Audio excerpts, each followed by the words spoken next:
persoalan sampah ternyata Tumpukan sampah ditutup sementara. Tumpukan sampah warga khawatir sebesar 404 buat Taman.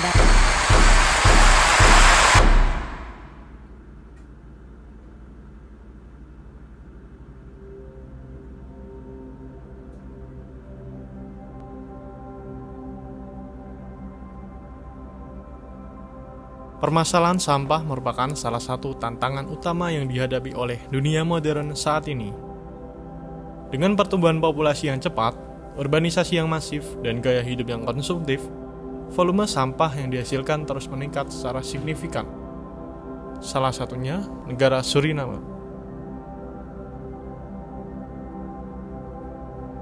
Suriname adalah negara di Amerika Selatan dengan populasi 586.388 jiwa dengan latar belakang ekonomi yang bergantung pada pertambangan, kayu, dan pertanian yang bisa menyebabkan volume sampah semakin banyak. Data menunjukkan bahwa pada tahun 2020, volume sampah di Suriname mencapai 0,7 kg per orang setiap harinya. Dengan jenis sampah yang beragam, termasuk organik, plastik, kertas, dan kaca. Sampah yang tidak dikelola dengan baik membawa dampak negatif bagi lingkungan, kesehatan masyarakat, dan ekonomi.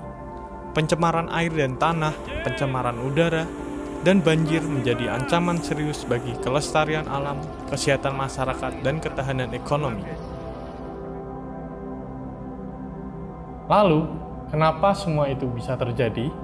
Kurangnya edukasi dan infrastruktur pengolahan sampah yang berkelanjutan makin memperburuk situasi tersebut. Kurangnya pengetahuan tentang pengolahan sampah yang baik, infrastruktur pengolahan sampah yang belum memadai, dan budaya masyarakat yang belum terbiasa dengan daur ulang atau reuse sampah menjadi kendala utama dalam mengatasi permasalahan sampah di Suriname.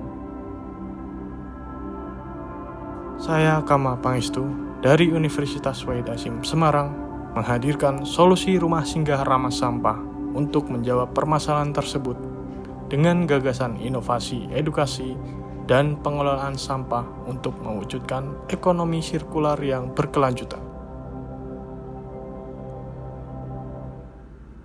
Ekonomi sirkular adalah konsep pengelolaan sumber daya yang berfokus pada keberlanjutan dan mengurangi limbah.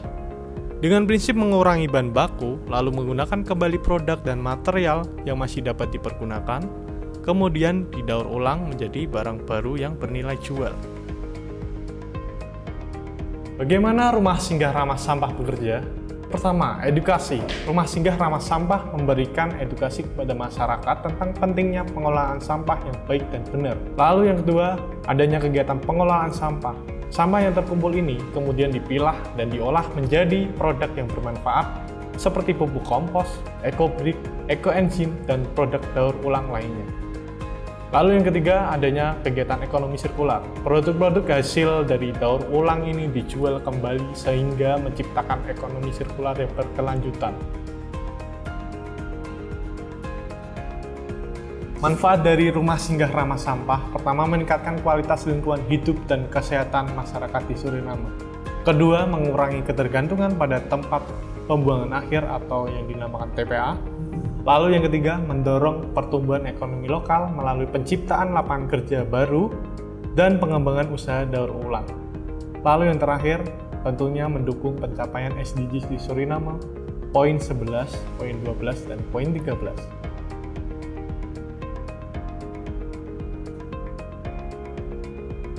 Dengan adanya program rumah singgah ramah sampah, hasil yang akan diharapkan pertama peningkatan pengetahuan dan kesadaran masyarakat tentang pengolahan sampah yang berkelanjutan.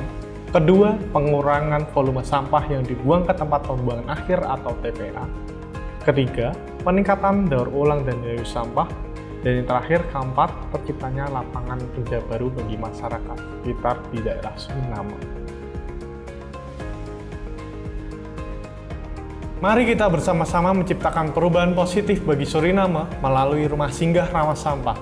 Saya, Kama Pangestu, pamit undur diri. Semoga dengan program saya ini dapat memberikan dampak yang besar bagi pengurangan limbah sampah di Suriname. Terima kasih.